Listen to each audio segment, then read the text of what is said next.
Good evening. Whew. Hi, everyone. My name is Vaishali Bokio, and I serve as the Associate Dean for Research and Graduate Studies in the College of Science.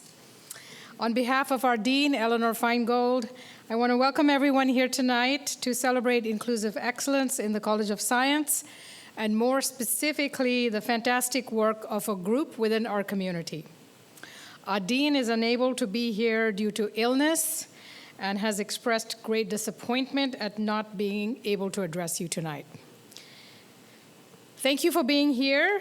We appreciate your participation in the conversations and learning that will help foster a more inclusive environment in our college. Before we begin, let's take a moment to reflect on the history of the land we are on. Oregon State University's Corvallis campus is located on the homelands of the Kalapuya people who, following the Willamette Valley Treaty of 1855, were forcibly removed to reservations in Western Oregon. Today, their living descendants, some of whom are part of the OSU community, are members of the Confederated Tribes of the Grand Ronde Community of Oregon and the Confederated Tribes of the Siletz Indians. We recognize the lasting impact of this history on Indigenous communities. And in the spirit of self-reflection, learning, reconciliation, and partnership, we are committed to ensuring that our college, along with Oregon State University, will be of enduring benefit, not only to Oregon, but also to the people on whose ancestral lands we are now located. Oregon State University defines inclusive excellence as the recognition that an organization's success is dependent on how well it values, engages, and includes the rich diversity of its community members, including its students, faculty, staff, alumni, friends, and affiliates. I want to acknowledge that our celebration of inclusive excellence is happening at a complicated time when words like diversity and inclusivity are being considered as discriminatory in some quarters, but also not complicated, because nothing has changed about the fact that inclusive excellence is essential to doing good science.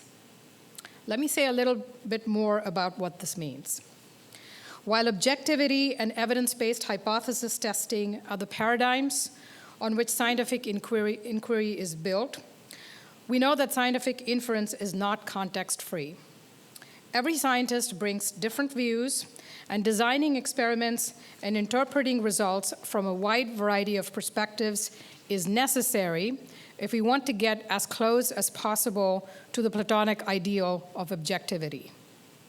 To put it more generally, the best solutions to difficult problems are discovered through including many voices, perspectives, and experiences that reflect the entirety of the communities we serve, that is, through inclusive excellence. As a land-grant institution, our mission is to create access and opportunity for all, and at OSU, we work to include varying perspectives, opinions, and viewpoints as vital components of a healthy, pluralistic community without limiting access to any program or activity to any individual. We do that not just because it is morally right, but because it is essential to doing good science. Thank you for participating in our event that celebrates our diverse community members and the important work that they do to advance science. With that, I would like to turn it over to Carmen Harjoe, College of Sciences Director for Equity, Access, and Inclusion, to tell us more about the great work that we'll be hearing tonight. Thank you very much.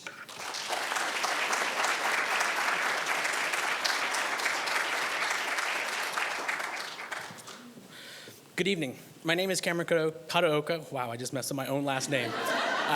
My name is Carmen Harjoe, and I serve as the Director of Equity, Access, and Inclusion for the College of Science.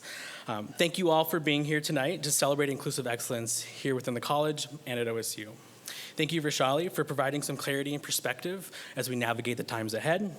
And thank you, speakers, as well as poster presenters, for the knowledge you'll be sharing with us today. I am really proud to be here tonight at the College of Sciences' third annual Inclusive Excellence Lecture. The Inclusive Excellence Award was initiated 6 years ago to celebrate the work that faculty, student, and staff were doing in this college to promote and advance inclusive excellence. Since we've expanded this award to now include a lecture, it serves as a platform to highlight and elevate this important work. The energy and resources we commit to this effort are a testament of our commitment to embedding equity, access, and inclusion in everything we do. This work is not an additional layer or an add-on. At the heart of tonight's gathering is a shared understanding. Inclusive excellence requires the commitment of every member at every level. Our community thrives when we value and incorporate diverse perspectives, viewpoints, and backgrounds. We do this work by creating connections and building community, by intentionally incorporating evidence-based approaches into teaching, research, and engagement, and by removing barriers in order to create access and opportunity for all. That is why I'm so excited to hear from our award winners. Inclusive Excellence at OSU has an inspiring history of doing just that, building community, incorporating best practices, and breaking down barriers. Over 80 fellows from OSU, Linn-Benton Community College, and Lane Community College have launched initiatives that diversify curricula, foster belonging introductory courses, and prioritize mental health and community in graduate advising. What impresses me most about IE at OSU is the sheer impact this program has had on our STEM community and beyond. While 80 fellows advancing equity in their spheres of influence is an impressive feat on its own, those 80 fellows have and will continue to impact thousands and thousands of students. These students will go on to make their own contributions to science, bringing their perspective and backgrounds into the work, and in doing so, make science better. I would now like to welcome tonight's lecturers to the stage. We'll be hearing from Dr. Lori Kays, Professor and Director of Undergraduate Studies in Integrative Biology, Dr. Carmen Harjoe, Associate Professor in Integrative Biology, Dr. Devon Quick, Professor in Integrative Biology and Director of the College of Science Learning Assistance Program, and Dr. Mary Beisiegel, Professor in Mathematics. Their talk will be followed by a short Q&A session, and following that will be a poster session with the IE Fellows out in the foyer. Thank you all, and we'll have Lori join us.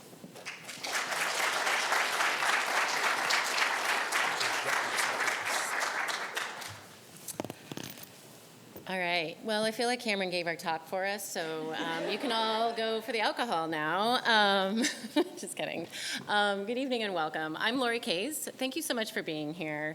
I'm going to start us off, and then I'm going to pass it to some of our colleagues. And I just want to say that our team is bigger than those of us that are speaking, and so just acknowledging that there's a bunch of us around that want to talk to you now and at the end. So we're honored to be here tonight to share the story of inclusive excellence. You're going to hear us say inclusive excellence a whole bunch of times, so many times. But when we're talking about our program, we're going to refer to it as IE at OSU. And tonight we're going to share with you the wider story of IE at OSU, faculty, food, and fun. We'll tell you a little bit more about what that means as we go.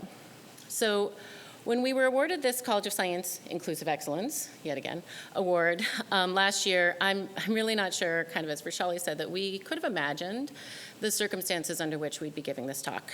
It would have been a lot easier to do it last year, actually, so there's that. But we feel like it's challenging to share this story and to celebrate our work, but we're still really, really grateful that you're all here and that we have the opportunity to do this. And we recognize that this work is more important than ever, especially as we strive to fulfill, to support all of our students and fulfill OSU's strategic plan, Prosperity Widely Shared, goal number 2, which states that Oregon State University will be a university where every student graduates. To see a little bit what that might look like, we hope that you'll stay for the poster reception afterwards and learn from our Inclusive Excellence Fellows and hear about their stories and their work and the broad impact that they have had on multiple institutions, their students, and their faculty over the last 6 years. So like I said, we're going to divide this story into 4 parts and share each of it from a different voice. For me, I'm going to start with an overview of how IE at OSU started. And then I'm going to pass it off to my colleagues, and they're going to share some different parts of our story. But we wanted to start with a visual image that means something to us to connect our stories. And this image comes from a space in the Memorial Union at OSU's campus, where we actually held a lot of our IE at OSU academies. And the room is called the Sankofa Room. And Sankofa is a Twi word from Ghana that means to go back and get it. And this bird is the symbol of Sankofa, and it's, you'll see that the bird is looking backwards and its feet are facing forwards. And so in many ways it means to learn from the past.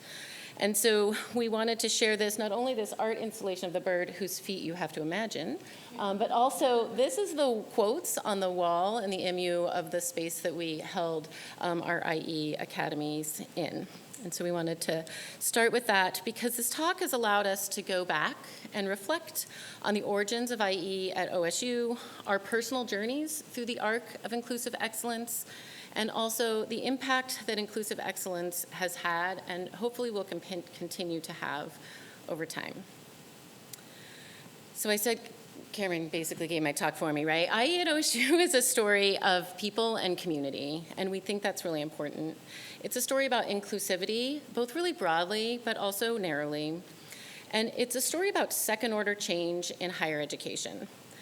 So what do we mean by second-order change? Those of you who aren't academics might ask. And second-order change really means seeing the world in a new way and challenging assumptions, trying new things, and structural changes to our institutions. So it's change that ripples out beyond an individual, beyond a single classroom, to really create much broader departmental, institutional, or policy changes that might impact our students. And our story is just one piece of that second-order change here at Oregon State. And so you may ask, why is second-order change necessary? And historically, STEM, which is science, technology, engineering, and math, these programs tend to have relatively low success rates, with as few as 40% of students who enter STEM degrees, enter college seeking a STEM degree, actually leaving with a STEM degree. And so there have been calls for change in STEM education since the 1980s. But most of the changes that have been enacted over time have been what we call first-order changes, or changes within the existing structures. And when we look back and reflect on those changes, the data show that there have been minimal shifts in the success rates of STEM students due to first-order changes. So we want to share this story of how through community we work together towards second-order change at OSU and Lane and Linn-Benton community colleges. We also want to share a little bit about our personal stories, our personal narratives of how we came to inclusive excellence, and we're going to weave those personal narratives into each part of our IE at OSU story. So my personal narrative is tied to the beginning of the IE at OSU grant. And when I was hired here at OSU, lots of you know that I was hired as the course coordinator for Principles of Biology, which is one of the largest classes on campus with over 1,000 students enrolled every term. And it's a series of classes, and when I started, it had an extremely high DFW rate, or students who did not achieve a C- or better. And it was identified by the administration as a gatekeeping course in need of reform. And I'll admit, when I started this job, I really had no idea what I was getting into. Fortunately, I had amazing colleagues, some of who are here tonight, Bob Mason, Jessica Beck, Barb Taylor, and many others in our department that had already begun implementing evidence-based instructional practices. I didn't know those words, okay? I didn't know that that was a thing. So evidence-based instructional practices are those that have been proven to increase student learning and retention and overall performance in STEM classes.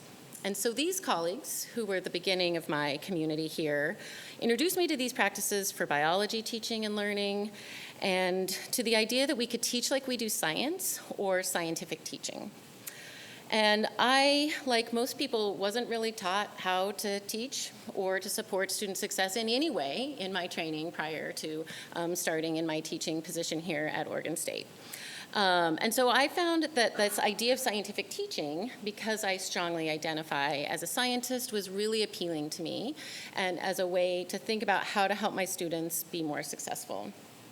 So I found myself striving to discover new ways to teach and engage with students to ensure their success in my courses. And my drive was really about compassion and empathy for my students who struggled in our courses. I really wanted them to succeed, more importantly, to learn and to become their best selves. And also, I knew that they could. And these new teaching methods required significant changes to the way we as a team had been conducting our classes for some time. But luckily, I was able to convince all of my wonderful colleagues to come along on the ride with me. And today, Principles of Biology has extremely high success rates. And we've collected data that shows that not only are students passing our classes, but also that these strategies have resulted in greater learning gains for all of our students. So it's at this early stage. Oops, I was supposed to show you this pictures of Principles of Biology. Here it is. There we are. It's very big. It's very big. At this early stage in my career, I was actually invited to join a wider NSF grant that was titled Enhancing STEM Education at Oregon State University, or ESTEAM at OSU. Central to this grant's work was the idea that faculty needed to come together and talk about teaching and build community and learn from each other about effective classroom practices. And through the ESTEAM at OSU grant, we developed the concepts of faculty food and fun and faculty fellowships, which became a core part of the IE at OSU experience, fellows experience. The poster session you're going to see tonight is an idea of what faculty food and fun might look like, and another way that we try to build community around teaching practices. But not only did we have this ESTEAM grant, we also had an advanced grant, and I wasn't involved in that grant, but it was aimed at promoting awareness of difference, power, and discrimination in academia, and countering these issues through administrator professional development. So this grant leveraged the existing Difference, Power, and Discrimination Academy that was associated with the baccalaureate core and those courses to do that professional development. And it was kind of within the backdrop of these two grants that we launched into Inclusive Excellence. So shortly after these two grants concluded, the Howard Hughes Medical Institution, or HHMI, launched their Inclusive Excellence Initiative. And this initiative was designed to create second-order change at institutions of higher education, so coming back to second-order change.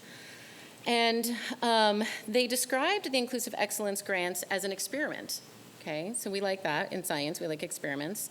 And the goal was to, quote, challenge U.S. colleges and universities to substantially and sustainably increase their capacity for inclusion of all students, especially those underrepresented in science. So we got together with a group of folks who had been involved in ESTEAM at OSU and the OSU Advanced Grants to generate ideas for how we might actually put these ideas into an application for this HHMI initiative. And this group co-created a proposal that merged the idea of this difference, power, and discrimination training with training of evidence-based practices in STEM teaching. And the goal was to increase faculty awareness of and ability to implement evidence-based instructional practices that promote inclusion and success for all students. And we were going to do this through year-long faculty fellowships that you'll hear about in a minute. So with this proposal, we were selected to be a part of the second cohort of Inclusive Excellence institutions. In these two cohorts, there were 57 different institutions that spanned a huge variety of institution types, and so we were just one of those to receive this award. Our project was unique in the HHMI grants in that it was one of only 3 that actually included collaboration with our community college partners. And we very intentionally wanted to partner with the community colleges in order to make sure that we were working across all institution types, but also all of our students were represented, especially our transfer students. And so the IE at OSU team evolved over the years. We had people leave and people come, and we created kind of this expanding community of folks leading this work, also many of whom are in this room, for the next 7 years. And so now I'm going to let Carmen tell you a little bit about the activities of the IE at OSU fellowships.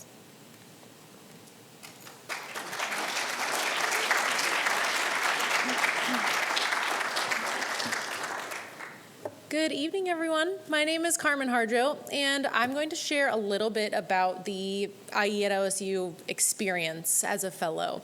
I have the unique perspective of engaging with this fellowship from both sides. I was a fellow in 2021, and then I joined the leadership team in 2022. Okay.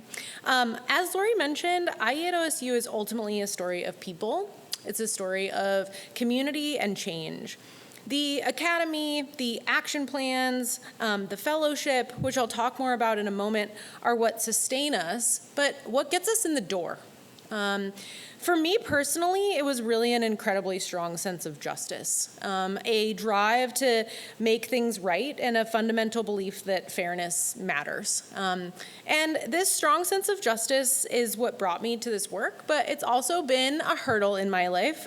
My husband often jokes that I follow the rules too much, and that even jaywalking makes me uncomfortable. And over the years, I've really learned to evaluate this, and that sometimes I've learned that building a more just world sometimes means evaluating why those rules exist in the first place, and then also breaking away from them when they no longer serve us. And our community is built on this shared sense of justice. It's the reason that we come together. It's the reason that we engage in really difficult and hard conversations, and why we hold each other accountable. And it drives us to rethink old paradigms, challenge assumptions, and challenge things that have often been allowed to go unquestioned for a little bit too long. The fellowship for me began when I heard this call for justice. And really it was to step up and not just talk about change, but to actively create it. And once I was in the door, once in the door, all of these folks, the fellowship experience is kind of centered on, it's centered on the hearts and minds of faculty. During the week-long intensive academy, we engaged in activities that were designed to encourage reflection on identity and power. One of these activities included constructing a mobile, and I want you to think of a nursery mobile hanging over a crib, not a mobile cell phone. Okay. To create the mobile, each table in the room was given a different set of craft materials, and those craft materials represent different levels of access to resources. It's important to know that none of us were told about these differences. We didn't know that they existed. Each group was asked to create a mobile using these materials at the tables. Some tables had a lot of resources. They had really high quality paper, really colorful markers, decorative ribbon, and fancy string. Other tables were given standard paper, basic markers, some yarn, and then lastly, the last tables were given plain paper, pencils, thin string. Once the mobiles were complete, each group presented what they created. And it wasn't until the mobiles that were being presented that everyone realized that some tables had an advantage and some did not. You could kind of feel folks stirring in the space, asking questions, whispering at their tables. Hey, where'd they get that fancy ribbon? They had scissors? Did we have that in our bag? And it was at this moment that it was really clear that we weren't all given the same resources. It was clear that not everyone had the same starting place, and this exercise is a tangible illustration of social inequity, okay? This is how many of our students may feel in our learning spaces, like they weren't given the same starting place. This activity leaves you feeling a sense of responsibility and a sense of agency over social justice in your classroom. Then comes the now what? And at the heart of the academy is really the key element that sets IE at OSU apart from other equity, justice, and inclusion programs at OSU, and that's the development of an action plan. This is what we call the now what. right? What are we going to do with this sense that we've gotten from these activities? Each fellow creates a project that addresses an inequity that's important to them.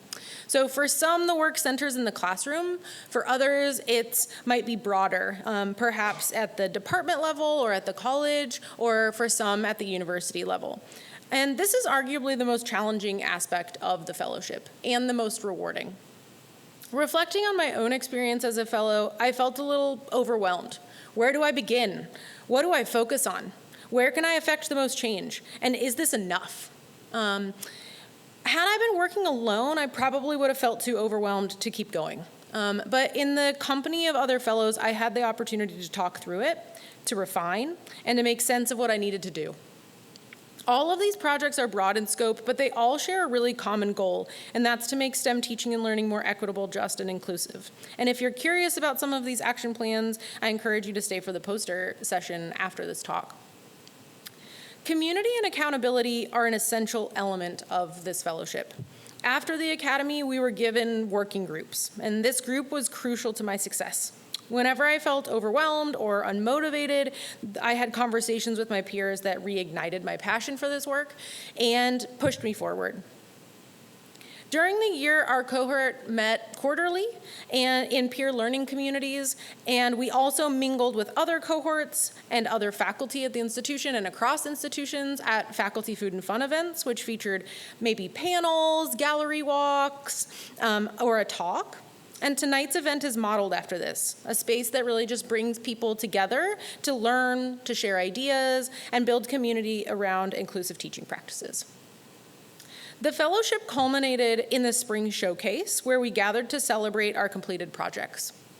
We each created posters, some of them are here tonight, describing the motivation behind our project, our design, our struggles, and ultimately our product. And here you can see the impacts. Every project highlights the importance of change and the collective impact that we can have. This fellowship is about fostering this sense of justice in each of us. It's about empowering people to make change and to shift practices. It's through each of these seemingly small shifts in hearts and minds that we see institutional transformation. We see these practices become normalized in our communities. We see the work being encouraged by leadership, and most importantly, we see the impact it has on students. I'll pass it on to Devon.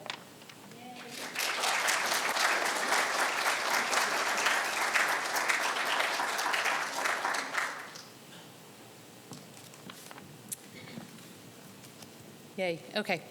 Hi, I'm Devon Quick, and I'm a teacher.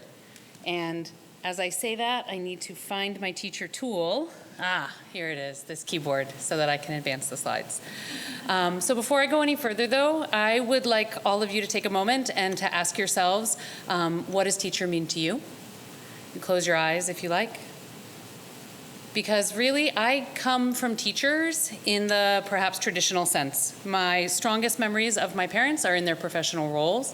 My mother was a librarian, and my father was a history teacher. And they taught where we lived at this school called the Hackley School in Tarrytown, New York.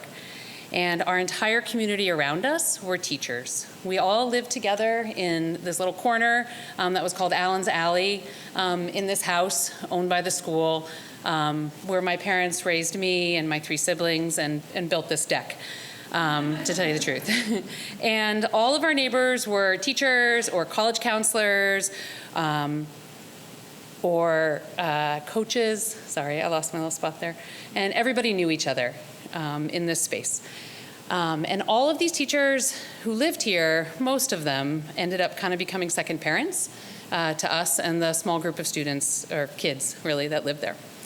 And the thing that I've come to realize in growing up this way was that this was a community that worked together to make a difference.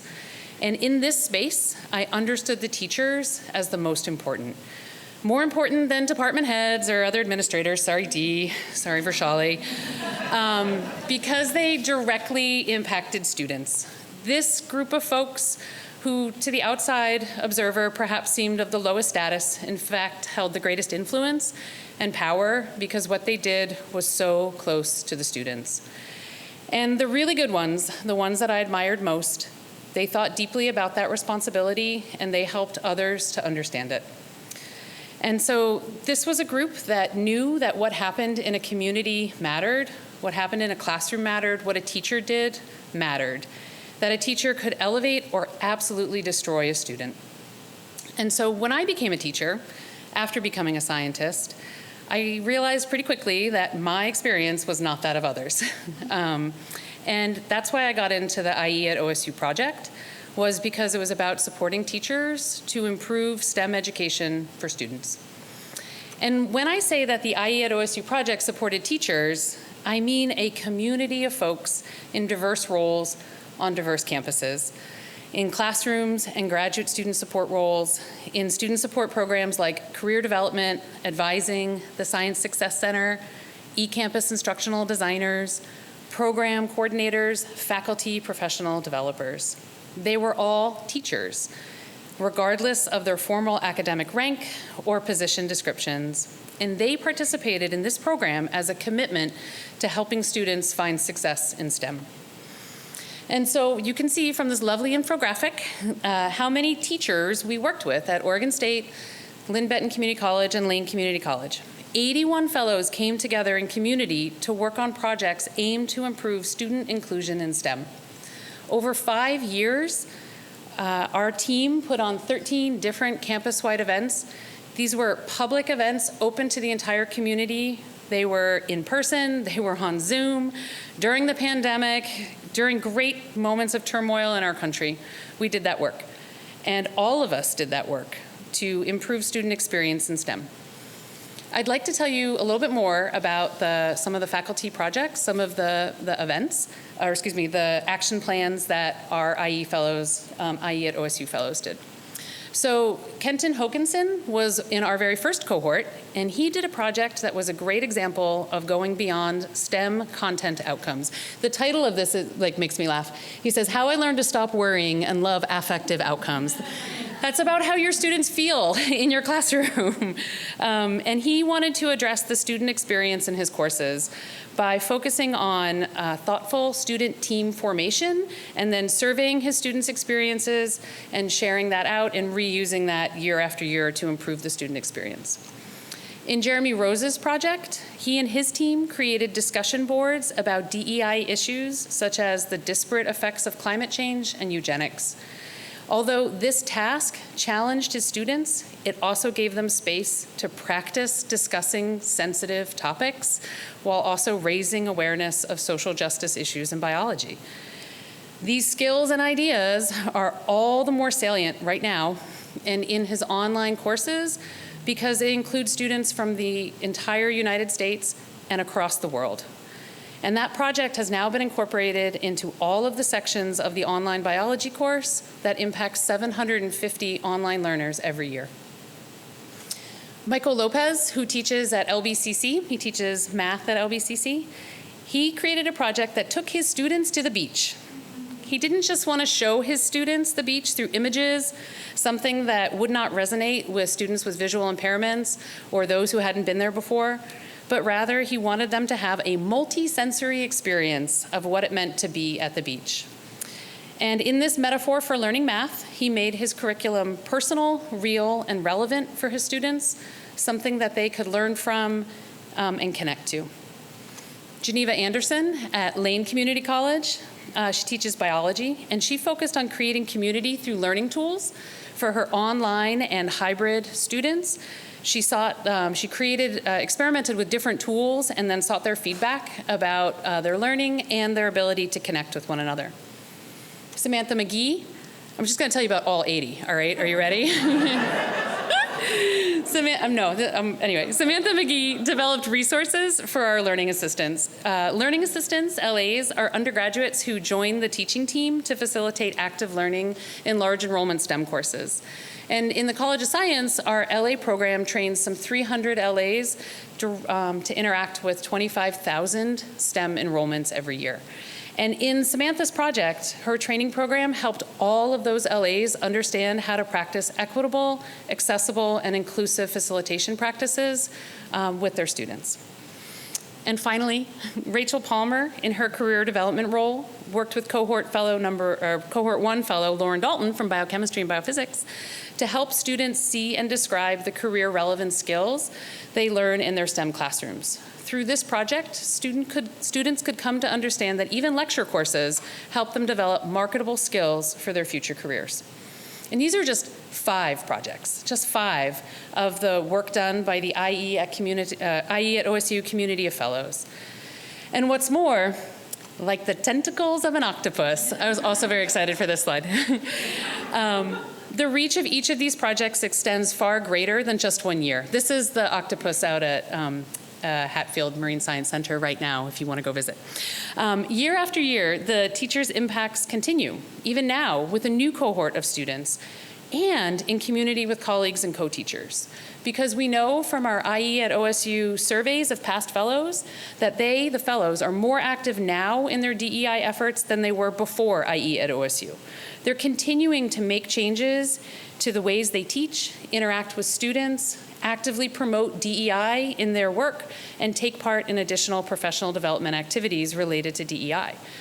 But what I love most about the work of our community is that not only are these fellows more active individually than they were before, but they're also expanding that activity to advocate for DEI in their spheres of influence with their colleagues, their departments, their institutions. And this includes some of our fellows serving on committees and in leadership roles that influence administrative decisions and policies at their institutions. They're in the room advocating as teachers for all of our students in STEM. And so before I hand it off to Mary for thinking about what's next, I'd like to share one more thing from my past. Above the door at the place where I grew up, these words are carved in stone. Enter here to be and find a friend. It's a call to the sharing of the responsibility of community. And this is what I think about when I think about IE at OSU. That's what it was meant to do. The folks, the teachers who participated in IE at OSU, they walked in through that door because they wanted to be and find a friend that could improve diversity, equity, and inclusion in STEM education. And I look forward to resolutely continuing to be in community with them in this work. Thank you.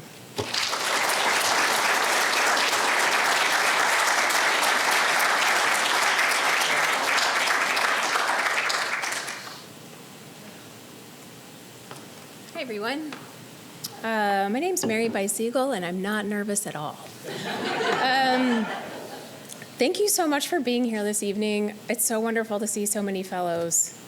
What an honor that you spent so much time with us during an academic year, and that you showed up during different events after your cohort year, and that you're here now.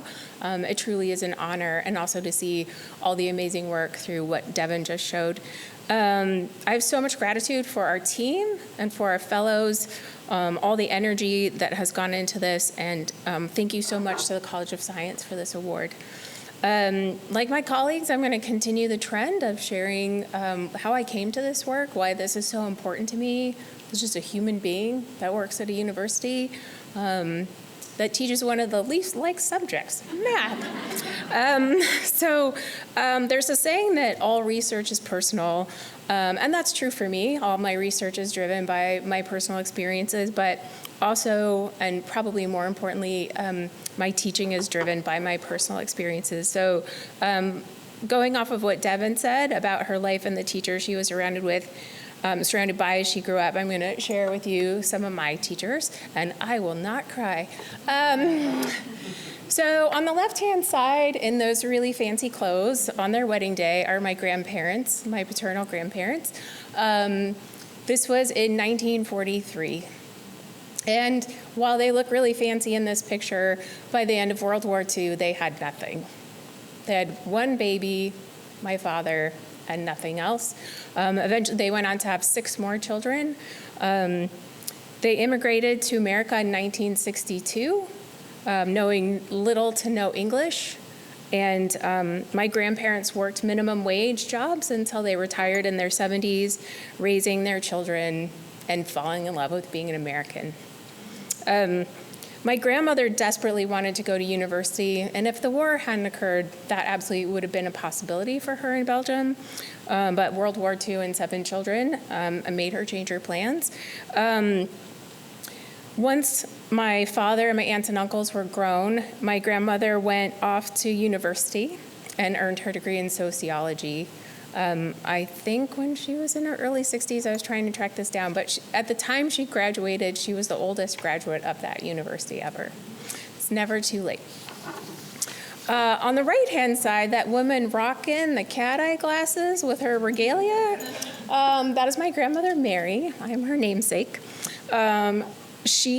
This is the day she received her PhD in literature from UC Irvine in 1965. She grew up in Plano, Texas, in extreme poverty. My great-grandmother was a widow with 5 children. My grandmother also got married in 1943. Apparently that was the thing to do in 1943. She married a soldier in the Marine Corps, and for about 20 years they lived the lives of a military family. Towards the end of that relationship, she wanted to go to university, and she did, one step at a time. And thanks to many encouraging mentors who kept suggesting to her that she could and should keep going, she earned her PhD in literature and was hired as an assistant professor by Cal State Fullerton, and made it through all of the promotions to become a full professor, and then professor emeritus in 1991. I learned so many important lessons from my grandparents. I read through these because that's what I do. The importance of and transformative power of finding joy.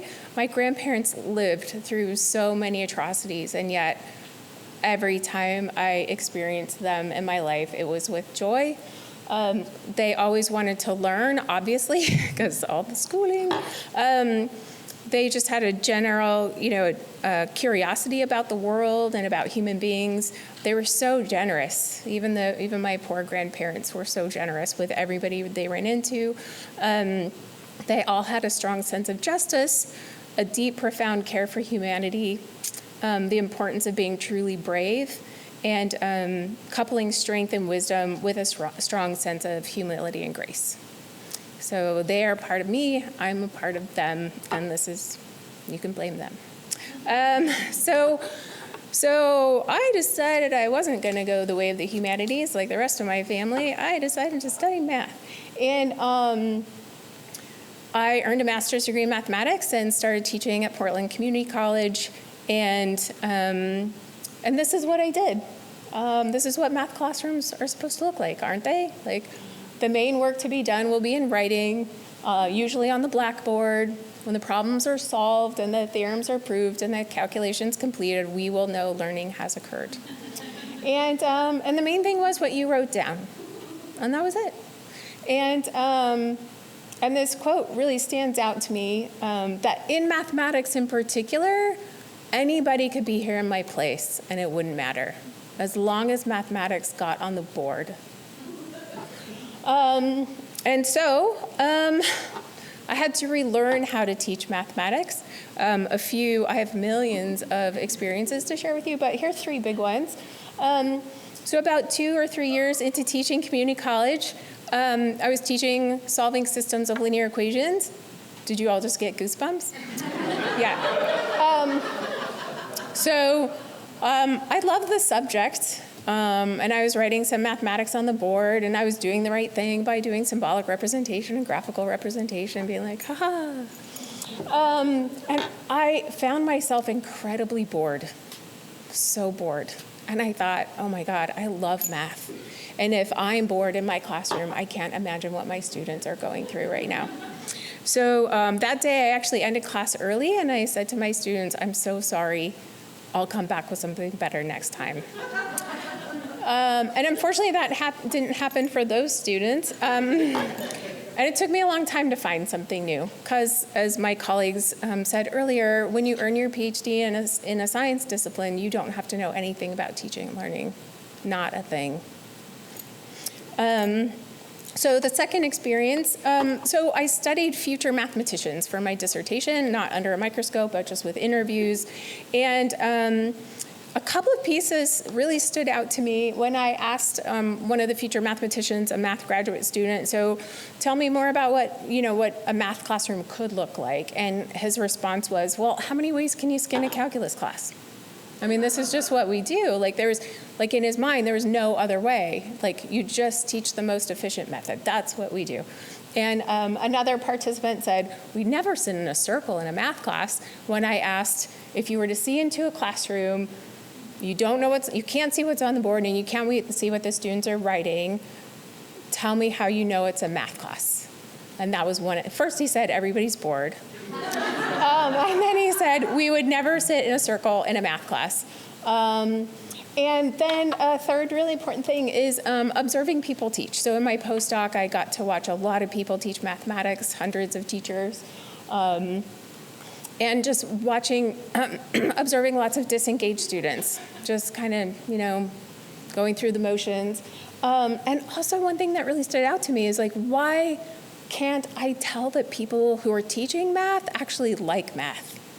There's something wrong here. If we can't show our students that we love mathematics, how will they ever come to love mathematics themselves?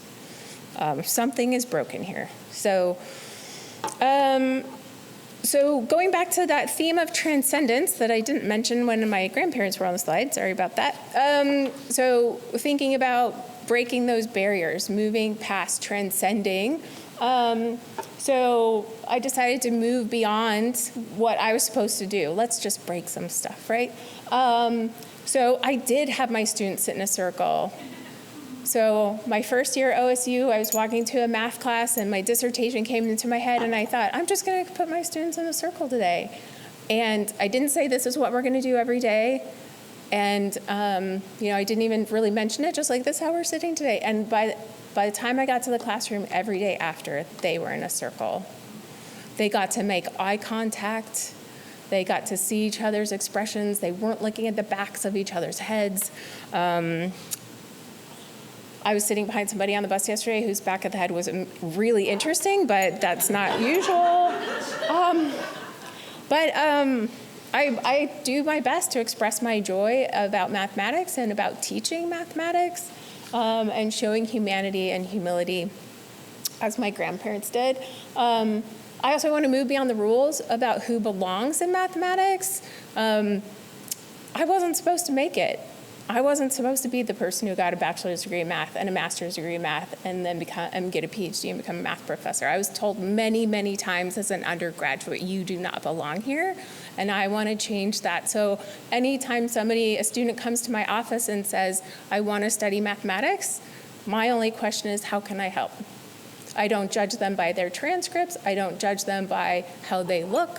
I don't judge them by their experience. I started in Math 111. Like a lot of our students do. More transcending, because this seems to be the word of the day. So giving students the time, interest, and care that they deserve. They deserve our best, right? Absolutely. Another thing in my dissertation was, we'll all be a better teacher when my students are better students. Sorry, you go first. We go first, right? They deserve the best for me. And then bravery. So, pushing on all these well-defined boundaries and doing this before tenure. I remember one of my senior faculty members coming to observe me teach before I went up for tenure. And yes, indeed, my class, we sat in a circle. And I was like, I'm so going to get fired today. When he left, he smiled and he said, that's great, Mary, but that would never work in any other math class. So there's that. I'm still doing it, by the way. So going back to our IE fellows and how they've transcended boundaries, as Devon said, so many of them have transcended boundaries. So working across status, roles, and disciplines, we usually are in our own silos, right? You do that, you know what that is over there, but I know what this is over here, and so we're just not going to talk about that. We had adjunct faculty and non-tenure stream faculty in our groups, and it's really rare to offer professional development to adjunct faculty. Like, they usually get nothing, and they're going to like it, right? Like, that's the message that they get, and so bringing adjunct faculty, that's breaking a rule, right? We're doing something new. Another project was, this is really small here, recognizing students' need to be in community rather than individual separate learning units, and then changing course structures to meet those students' needs. Offering more complete histories and real histories of our disciplines, and helping to see how their educational experiences at OSU lead to their future. So that's just a little summary of just a few of the projects and how I feel IE at OSU has transcended so many barriers. So I was supposed to talk about what's next, but I've really been struggling with that because the current political environment, as my colleagues have said, and Verschali and Cameron in their introductions also referred to. Right, we found out in the last couple of days that HHMI has ended their Inclusive Excellence Initiative. I feel, do you feel that kick in the gut? I kind of do.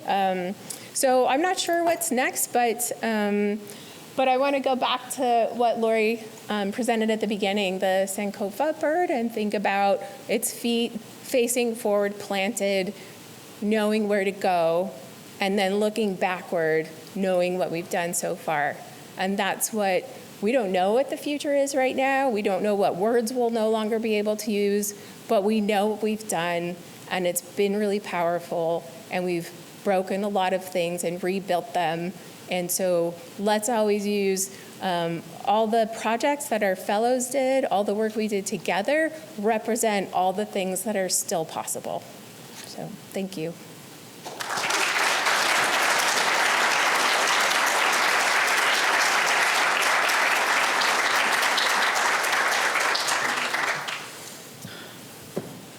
Thank you very much. And can we do another round of applause for our presenters today?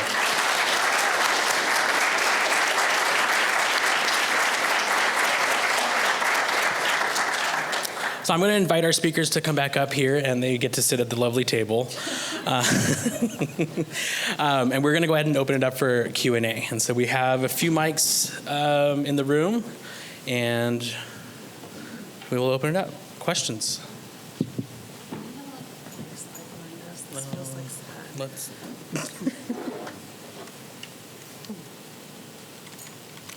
Yeah, go find something pretty. Oh, sorry. There, perfect. Questions?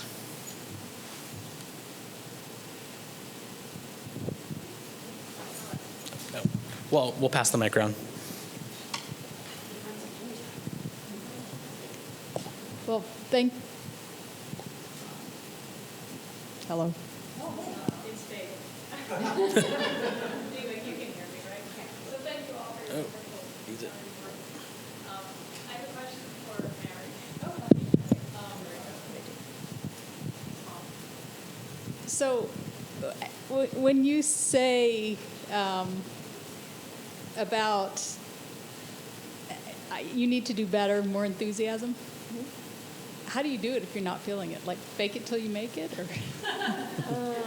Gosh, that's a great question. Yeah, like, what if you're just, I don't know. Like, yeah, be authentic. You know, maybe relate a story about, you know, when I learned this idea, I was really excited about it. I thought it was really fascinating. Like, you don't have to, like, be all smiley, but, you know, just like, I found this concept really interesting when I was learning it, or I really love how this idea connects to some other piece of mathematics that I really enjoy. Like, providing some kind of personal connection, right? Not just symbol pushing, but yeah, making some, like, illustrating to people why you do what you do, why you study mathematics. I think that's really important, whether that's like with a big smile on your face or not. I don't know. Yeah. One of my teaching mentors, Kimberly Tanner, she's a biology education researcher down at San Francisco State. When I did a professional development with her, she told me once, you're a teacher the minute you walk in the room, right? You don't get the time to set up. You don't get the time to like take a break. Like you are on the minute you walk in the room, and that moment is about your students, right? Not about like everything else stays at the door. And I always use that when I go into my teaching spaces because I have to remember like, yep, I've got all this baggage that's coming with me. But I think having that frame of like, this is their time can really help you find that enthusiasm.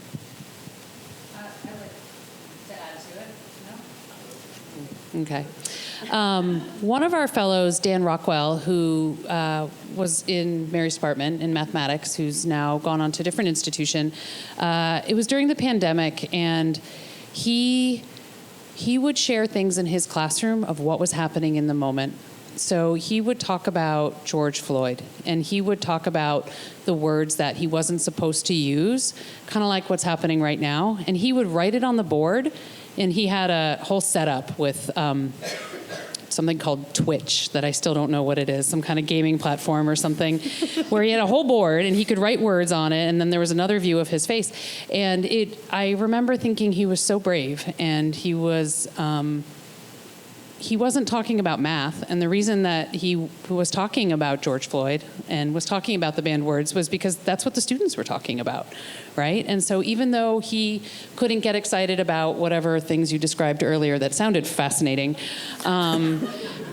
he could still connect with them in that way. And being authentic when you're having a bad day is allowed, right? We're allowed to, our students don't have to show up perfect, formed, right?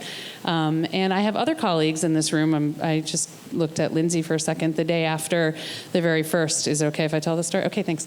The day after Trump 1.0, she went into her classroom and she said, you know, this was hard, and I think this is hard for a lot of people, and this was a fair election, and this is what happened, and I want you to know that if you're having a hard time with this, I understand, and I don't remember if you said I am too. You probably did. But that's okay to be who you are in that space, right? Because you are a scientist, and you have bad days, and that's allowed. I have a little bit more of an answer. So it doesn't have anything to do with math, though. So a few years ago, maybe it's longer ago than that, I just decided to stop being disappointed by students. Like, they didn't get their homework in, or they didn't come to office hours. I just decided, full stop. I'm not going to be disappointed, upset. And when I made that change, I fell in love with 18-year-olds. Seriously, like, I'm a little bit evangelical about this. Like, I love young adults. They're amazing, and that's kind of funny. But I had to learn that love again for my students, right? And I feel it so much more profoundly than ever. And especially thinking about COVID, our students who, like, I taught freshman calculus in the fall. Like, those students went through so much during COVID, and that they're in my classroom. Wow, they've done a lot to be here, and I love all the work that they've done. I want to honor it by showing them love and honoring the work that they do. And if they didn't get an assignment in on time, like, fine, that's okay. Show me your best work. That's what I want. So. Thank you. I want to make sure we have enough time for all the poster presenters outside. So maybe one more question. Yeah. Thanks. So the statement you made about HHMI dropping, that was very disappointing. I feel like the people in this room and others who've gone through the program are sort of what's the word I'm looking for? Anyway, it's really up to us to make sure that inclusiveness and diversity don't disappear.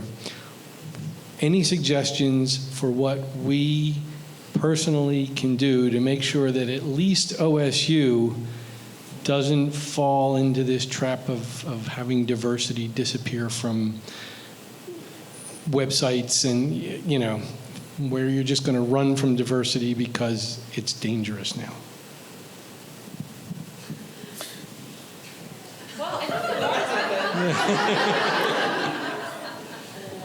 I was going to say, I think it's what Devon said about Dan Rockwell. It's like, we're going to keep writing the words on the board, right? Like, I don't think we have answers. This is happening really fast and really quickly. And like I said at the beginning, it's hard to give this talk right now, right?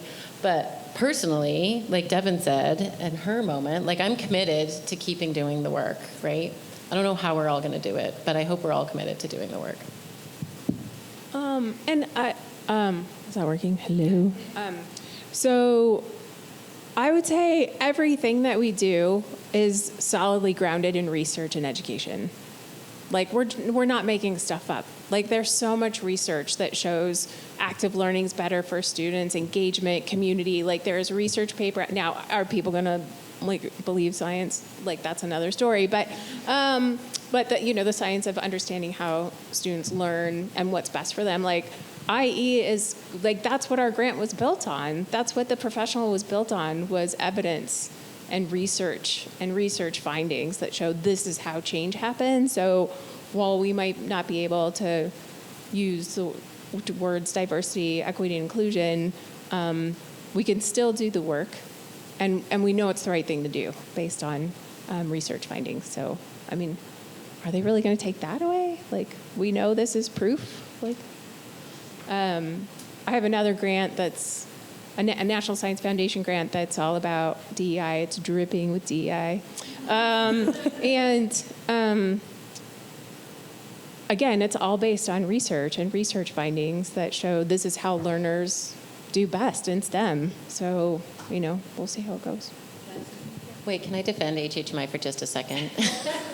They took down the inclusive excellence, but they actually have a variety of initiatives that are actually still working in this direction. And so I don't think that HHMI has completely changed their direction, and we don't really know why the IE was canceled when it was, just in their defense. I was just going to say, I think it's what I said earlier, and I mean it. What happens in our classrooms matters, and what our students say and feel matters. And so I don't care what gets scrubbed to a certain extent. What I care about is what you all do when you're interacting with students. And I mean it when I say we are all teachers. We are all responsible for these students, every single one of them. And we have to show up. If our federal government isn't going to show up, it's going to live on the internet forever, Devon. If our federal government isn't going to show up and they're going to try and wipe the slate of all the words, great. It's always been about how our students feel. It's never been about what we say. It's always been about how they feel. And so I would encourage us all to continue to take that into account when we're interacting with our students, past, present, in our spaces, and our colleagues for that matter, right? So let's be kind to each other, and let's be intentional and thoughtful in our work with our students. And let's continue to do this work, yeah? Yeah.